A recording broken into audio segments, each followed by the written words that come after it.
Hey everyone, welcome back. I have a really special episode and interview for us today.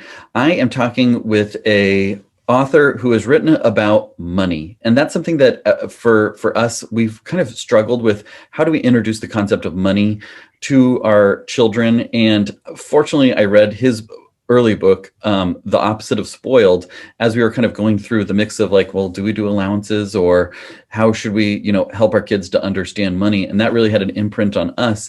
And now Ron Lieber has a new book out called The Price You Pay for College. And I'm super excited to get to talk through this because it's something that parents are probably starting to think about. Even if you have young ones, you should really be thinking about this, I think. Is the price of college is just crazy. And so I'm really excited to get to talk with you about this. Ron, could you give us a little bit of background about where you come from, how you got to this place of writing this book, and just a little bit about you? Sure. I think the origin story for the price you pay for college goes back to my Midwestern youth. I grew up in Chicago. My family was doing pretty well. I was the oldest of three, and then things kind of went off the rails for us. My parents split up. That is expensive in and of itself. And then one of my parents lost their job and did not earn much income to speak of for a couple of years. And it was like a dozen years until my family was anywhere back close to where we had been before socioeconomically. And those dozen years overlapped with middle school, high school, and college for me. So we had to get educated real quick about how the financial aid system worked. And this was pre-internet. This was the late 80s. So Sure. it was difficult to figure out. We ended up finding this expert in Evanston who turned out was the assistant director of financial aid at Northwestern University. And he had this side hustle going where he was taking cash on families fill out their financial aid forms if they were not applying to Northwestern. And so this guy pulled the curtain back for us. And I learned some really important lessons as a teenager, that there were financial systems out there in the world that only experienced and knowledgeable adults could explain to you, but they were totally made to be hacked legally, but Sure. hacked, right? Every system was made to be beaten, and I became determined to be an above average consumer in every area of my life. Wow. And so it's really no big surprise that 15 years later, I pivoted to becoming a personal finance writer. And that's what I've done ever since, for the Wall Street Journal and now the New York Times for the last dozen years. And that is so interesting that like kind of that just sparked. I mean, there's the whole backstory of how that came to be, and then that kind of just sparked that interest. And now you help in a larger way more people to understand that with your books and everything that you do, speaking engagements and whatnot, to understand that as well. So it's kind of like full circle, paying it back only on a larger scale, helping even more people. I think that's exactly right. So many people threw the rope back for me financially. It was my private school in Chicago that made a huge pile of scholarship money available in lieu of evicting the Lieber children and putting them out on the street, which was the other choice. It was a financial aid officer, a dean of financial aid at Amherst College in Amherst, Massachusetts, who every year heard our appeals where we essentially went in and begged for more money, and he always came up with it. And as I moved on through life and tried to figure out what it was that I wanted to concentrate on journalistically, a couple of really smart editors at the Wall Street Journal kind of sized me up, and they said, "Your beat is beating the system." And as soon as they said that for me, all of these doors and windows flew open in my mind. Like, that's what I was put on the earth to do journalistically. And there were all these financial systems out there that were becoming increasingly complex. And I wanted to help people through journalism navigate them in the way that a whole bunch of grownups had done for me in my formative years. That I just love that origin story. I'm glad that we kind of deep dived into that a little bit, because that just makes it so much clearer, like why you would spend the time to write this book about paying for college. And so talk to me about what the current landscape is for college, in terms of what parents need to think about, and what needs to go into that thought process.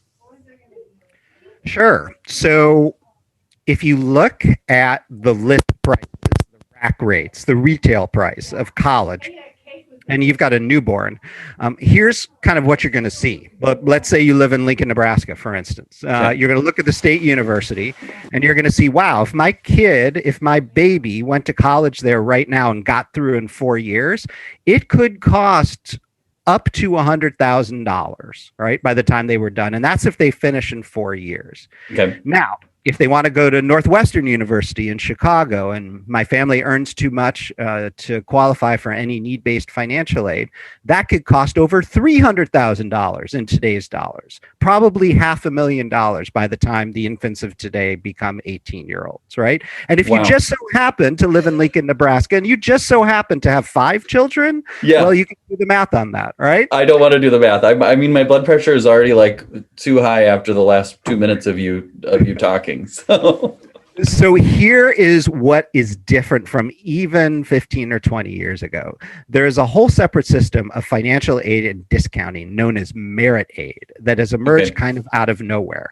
And if you're looking to go to school at the Creightons of the world, or the St. Olaf's, or the Knox colleges, or the Lawrence universities, what happens is that there's been a market shift, and people with the ability to pay a $60 or $70 or $80,000 a year rack rate are increasingly questioning whether they ought to have the willingness to do so. And there is enough of a shift in the market that those schools that I just ticked off all feel like they have to offer 5-figure discounts annually to affluent families in particular to get them to convince their kids to come. Right. Wow. So you pat a teenager and their parents on the head and say, you know what, you deserve an academic scholarship because you have done so well. And we're going to take that $70,000 list price down to 48.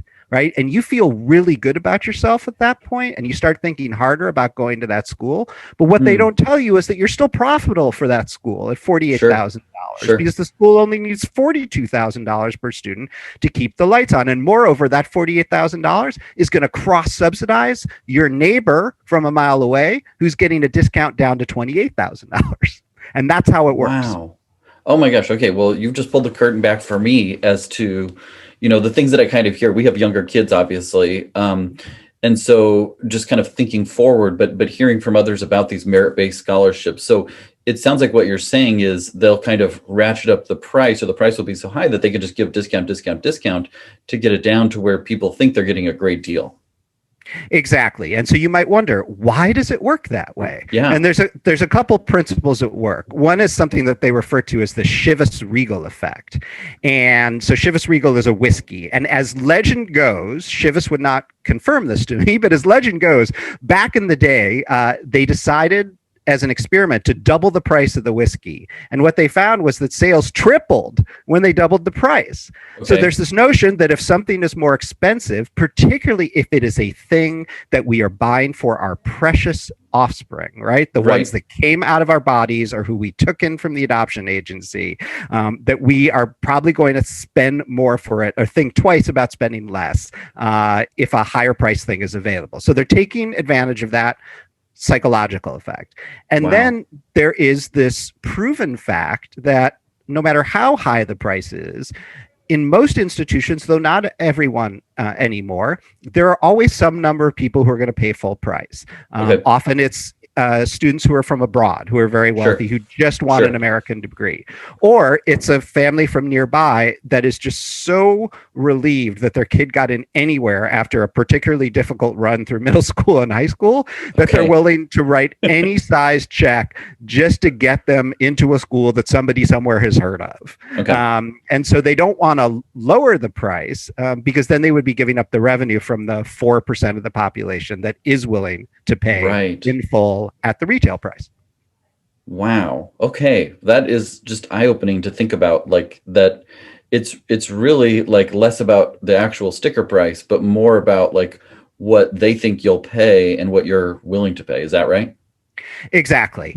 And so this in some ways should not be a surprise, right? This is an expensive service, that multi-million, sometimes multi-billion-dollar institutions are providing, right? So there's no reason that the standard rules of marketing of a high-price service should not apply. But in our innocence, and maybe from our own experience from a generation ago, we assume that it won't be like that because, of course, higher education is pristine, it's special, it's set apart.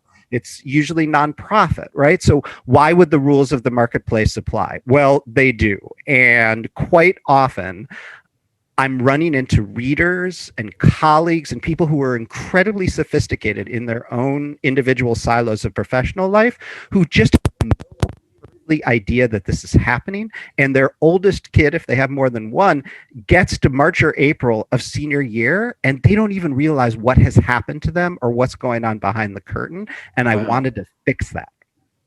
So it sounds like what you're saying is parents need to be aware that, like, just because they got this $30,000 discount on their $70,000 per year tuition, that isn't necessarily reflective of how high achieving the student really is, and that you need to consider that, wow, that's like almost, they're almost giving us money to go to this school.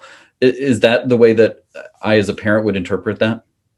It is a coupon, and coupons are a form of marketing.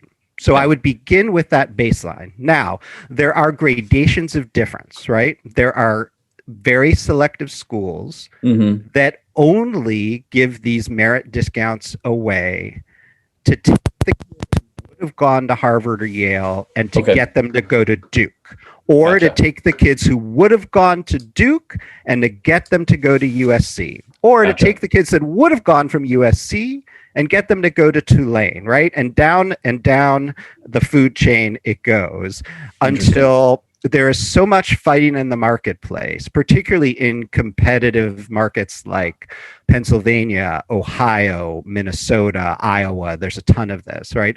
Where pretty soon, basically everybody's got to be discounting for nearly everyone. And it's just a question of how big of a discount off the list price you will get. And, and again, just keeping in mind, right, there are two different channels of these discounts now. There's the one that's based on financial need, which is the one Right. that I learned about in the 80s and 90s. And Okay. then there's this new one that's based on merit. And it can be very difficult to confuse the two. And sometimes it's in a school's interest to make you confused.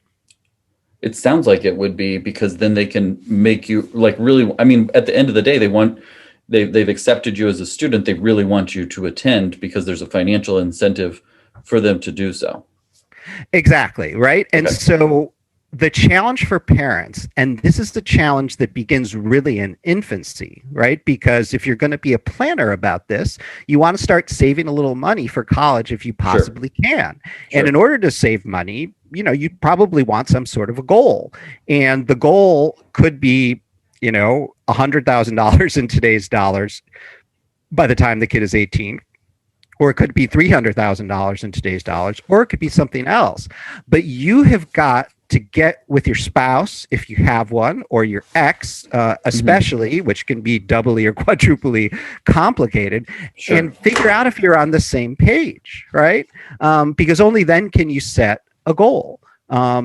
And to do that, you have to have a conversation about what you think you might be able to pay, which is hard to do 15 to 20 years out. And then also what you might be willing to pay. And what you might be willing to pay may depend on your own experience if you went to college yourself. But it also involves some kind of, crystal ball gazing ability to try and suss out, gosh, how will this even look, in Right. 50 or 20 years? And Right. what kind of kid or kids do I even have? So it's not easy. It is really challenging because you're putting something away for the future that you don't know how much it's going to cost.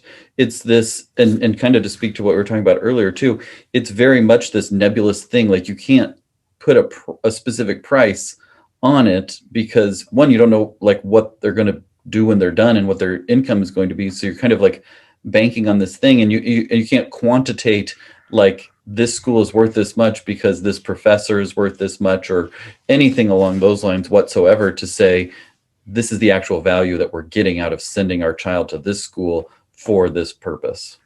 It is very difficult to do. People will often default to first year salaries out of school, which Sure. is, it's good that we have at least that data because there's very little data to help,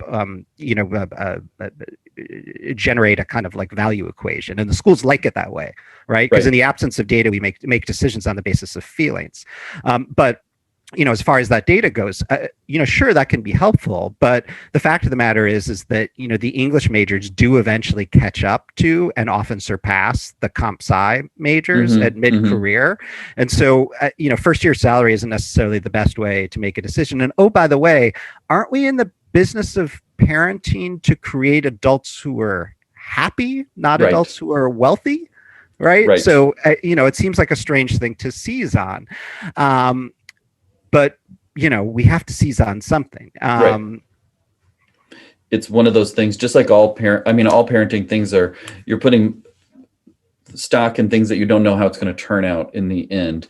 If I discipline them this way, are they going to be rob liquor stores when they're 16, or are they going to win the Nobel Prize? Like, we're just doing the best we can. And this is another opportunity where you don't have complete control over the outcome, and you're just like hoping on a wing and a prayer that you're making the right choice. Now, do you see parents, like current parents, saving for college for their children by and large? Is that a common thing that you see, or do a lot of parents just take the approach of, we'll figure it out when we get there?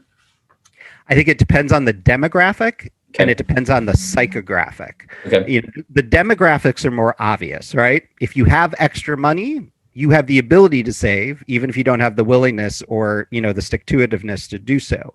Okay. So, this is an issue with these 529 college savings plans that every state has. So it turns out, if you look at the demographics of the people who save, and that, we now have 25 years plus of experience with these things, the amount of money is disproportionately, almost overwhelmingly saved by the most affluent people in America. Okay. And there are incredible tax breaks that come from it. So we are subsidizing affluent people's college education. And in theory, as more and more people save this way, we are perhaps in effect, subsidizing these schools' ability to attempt to raise the net prices that they charge, right? If people have more money saved away, then the schools can say, well, I know that they have a lot more money saved, so let's jack up the price of it. That's what they're counting on, right? So that's the demographic. Then there's the psychographic. There are all sorts of affluent people who have the ability to save, who just don't. Some of them are just completely unaware of how expensive it has gotten.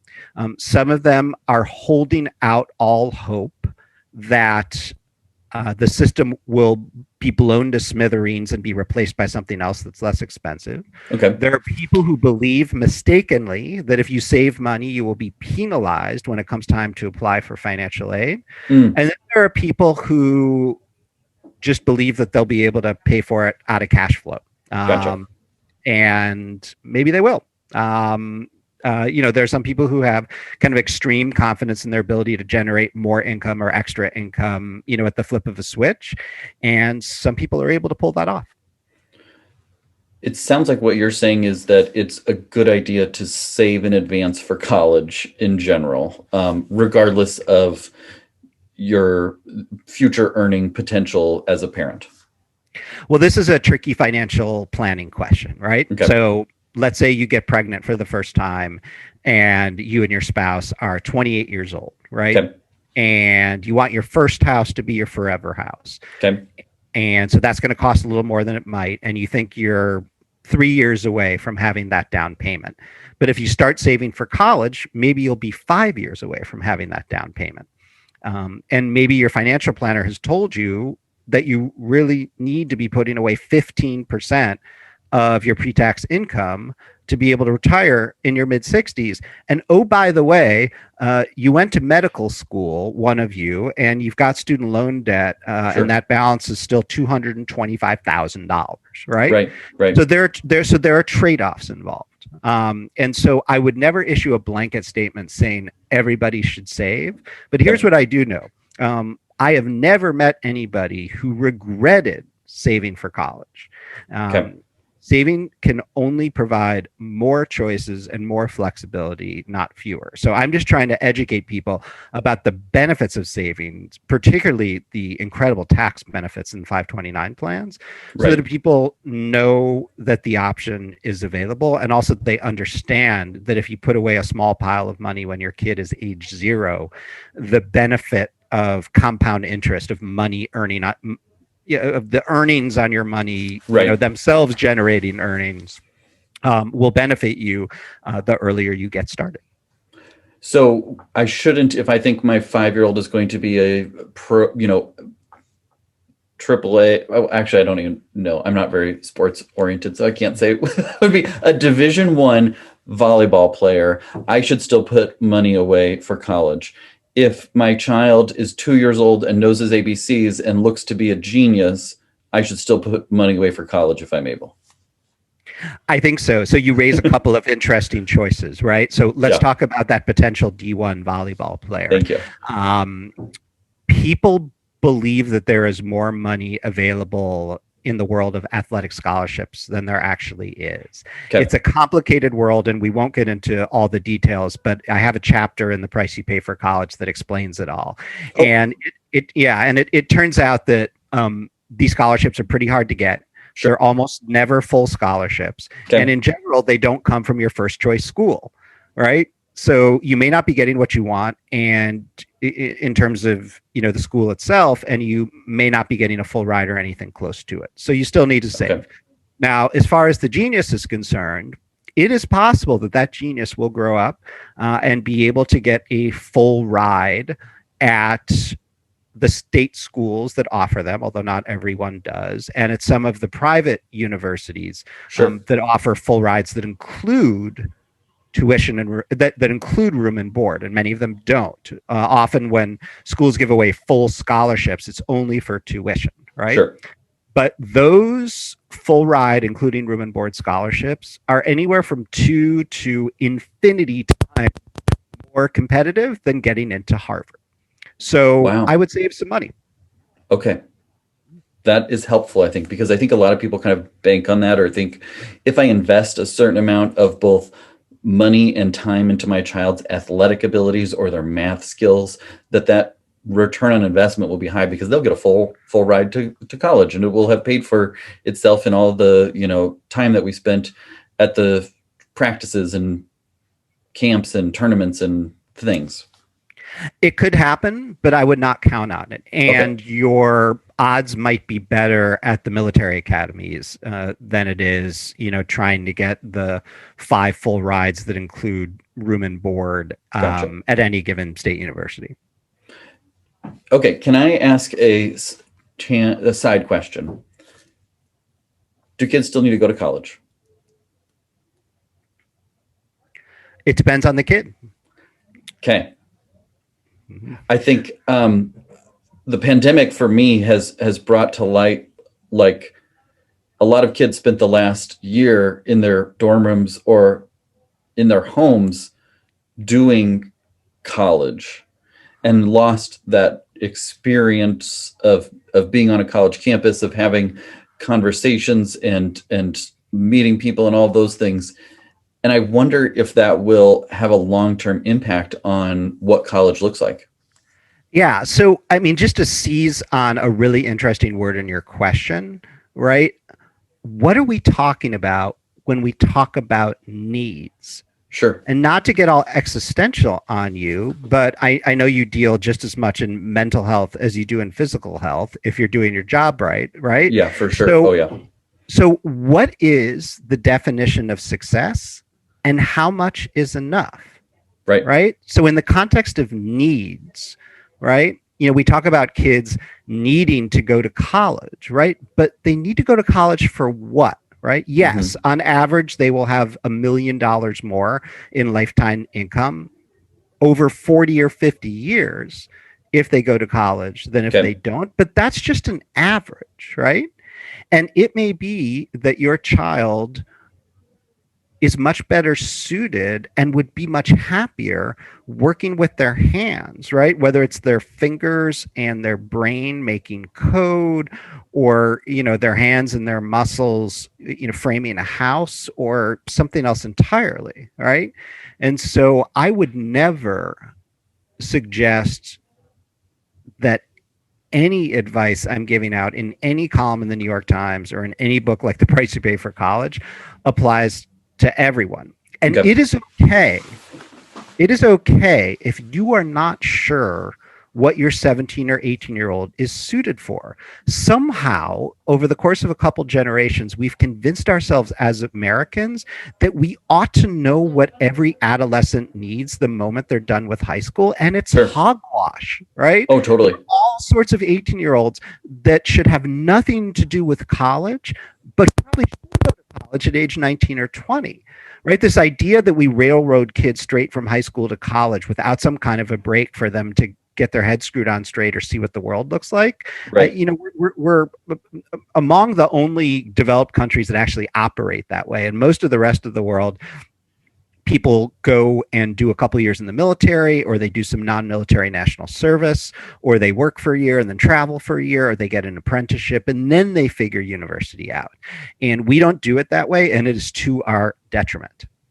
It seems that way, and that's kind of come to light in the past few years. I think even more so because of the internet. I mean, the way that you can see the different ways that people earn a living and are happy has changed so dramatically. It's not just what parents did and what the neighbors do and what the cousins do.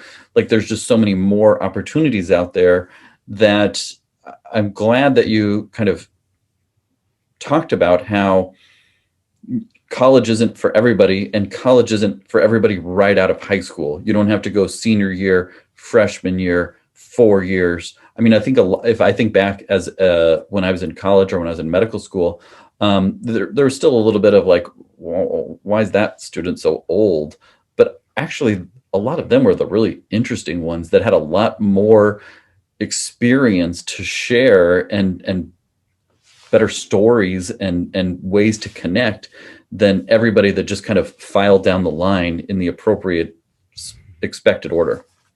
It's so interesting that you put it that way, because that is exactly how admissions officers think about it, Mm, right? So if you have a child who's, looking to make a run at, the 50 most selective schools in the country, and you want to figure out a way for them to stand out, well, maybe they should take a break for a year or two before applying, or they should apply and write an essay about their intent to take a break and what they hmm intend to do about it. Because it turns out that we now have scientific proof that those students get better grades than those who don't. This has been studied, and we know that it's true. And all of the anecdotal evidence that the admissions officers have in hand suggests that these are just more interesting students to have around, and colleges want more of them, so much so that they're actually urging more people to take a year or two off before they start college. So not only is it a great thing to do developmentally, it's a pretty smart thing to do strategically. And moreover, it can help your financial aid,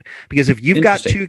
if you've got two kids and they're 4 years apart, if one of them takes 2 years off before starting college and the other one doesn't take 2 years off, then you've got a couple of years of overlap. And when you have two Mm. kids in college at the same time, you often qualify for more financial aid, and sometimes it's a lot more.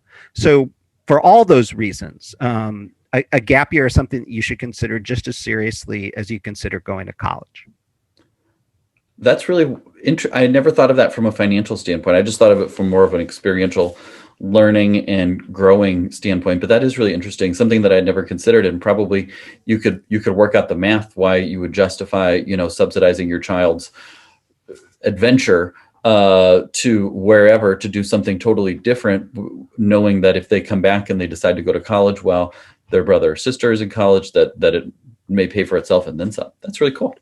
Sure. And also, not all gap years require subsidization. Often Sure. people will go work for 9 months, in McDonald's or at some other entry level job. They'll save $1,000, spend $6,000, Right. traveling on a shoestring for, 6 or 8 weeks at the end of the gap year. And then they go to college with $4,000 in their pocket. And that's Right. $4,000 less that they have to borrow. So it doesn't have to require a subsidization. Right. It doesn't have to be a trip to Europe and fancy hotels or whatnot. It can just be, it doesn't seem like you're quite ready for college, son. Would you agree? And maybe just a little bit of time in the world learning and figuring out what you want to do rather than paying for you to do classes that might not even apply to what you want to do when you're done. Maybe let's just take a little bit of a break time, which I think is becoming more and more, from what I hear in my exam rooms talking with teens. Like I try to, and I do, I have shifted the way that I talk about what's next.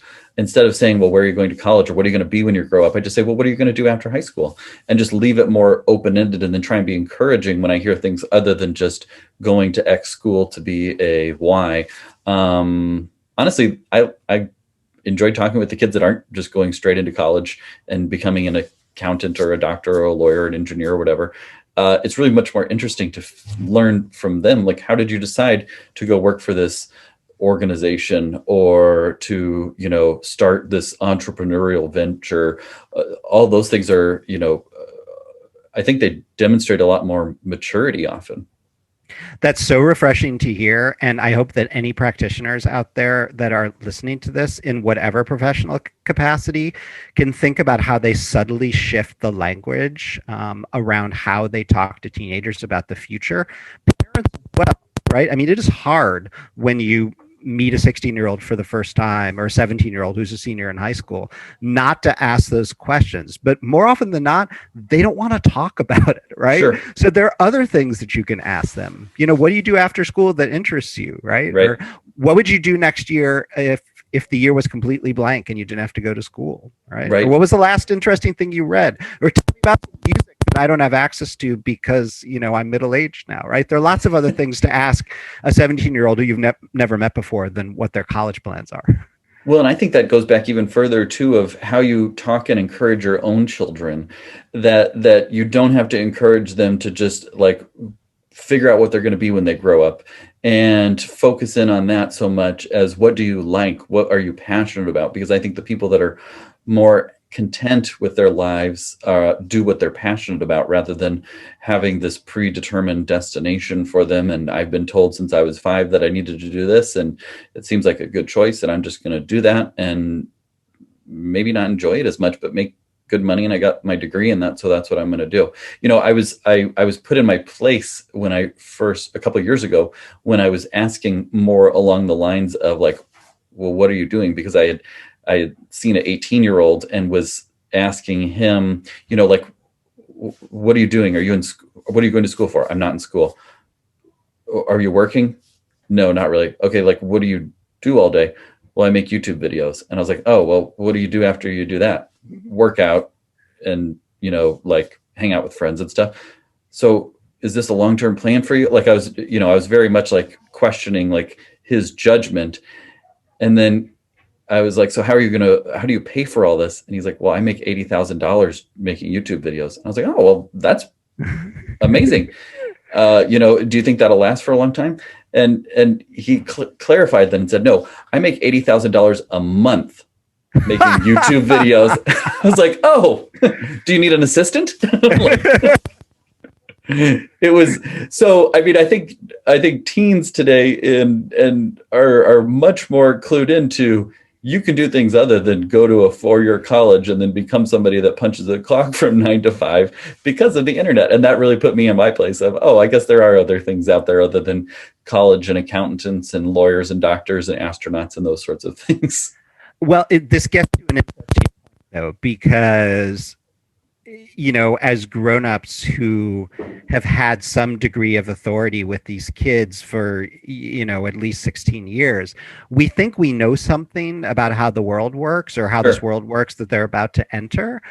But in fact, the world changes a lot in 20 or 25 or 30 years. And so we should go into this experience of helping our kids shop for college with a certain degree of humility and an open mind, and a spirit of adventure and discovery, and not certainty about what the right or wrong thing is going to be to do or to pursue or even to shop for, because we do not know as much as we think we do. Wow. Well, I think this has been eye-opening to me, and I think it will be for my listeners as well. And I hope that they'll check out your books. The Opposite of Spoiled, like I said at the beginning, that was instrumental for us in understanding how to raise children that have an appreciation for money, that aren't spoiled, that understand, how the world works, rather than just being privileged or kept away from money, or just not having a grasp on that. And now the price you pay for college is just so instrumental for parents to start thinking about what that's going to look like, whether they have a newborn baby or a 15-year-old or an 18-year-old. Like, how are we going to pay for this? I think it's such a service that you have done for parents to have a better grasp on these things and to peel back the curtains, because it is so confusing. And when I just think back to filling out those FAFSA forms, like, that just makes you not want to do it because it's so confusing, and getting all the paperwork and all those things. So if people can take the mystery out of it and show you how it actually works and how you can use the system to your advantage, then they'll be all the better for it. And I would hope that they would, at least send you good vibes, if not a check for all the money that you saved them. Well, it's a pleasure and a privilege to do the work, and I'm grateful for the opportunity to talk about it. So people can find your book wherever they get books. It's The Price You Pay for College. It just came out. Your website is ronlieber.com. Anywhere else that people should look for stuff from you? I'm on Twitter at Ron Lieber, and on Instagram at the same place, and at Ron Lieber. And I also lead all sorts of discussions around all of these topics at facebook.com/Ron Lieber author. Awesome. So all those will be in the show notes so people can click right away. Thank you so much. Congratulations on this book. And thank you for sharing this information with us, because it's been so fun to chat with you. Thank you. It's a pleasure. Thanks for watching. Now, before you go, hit subscribe.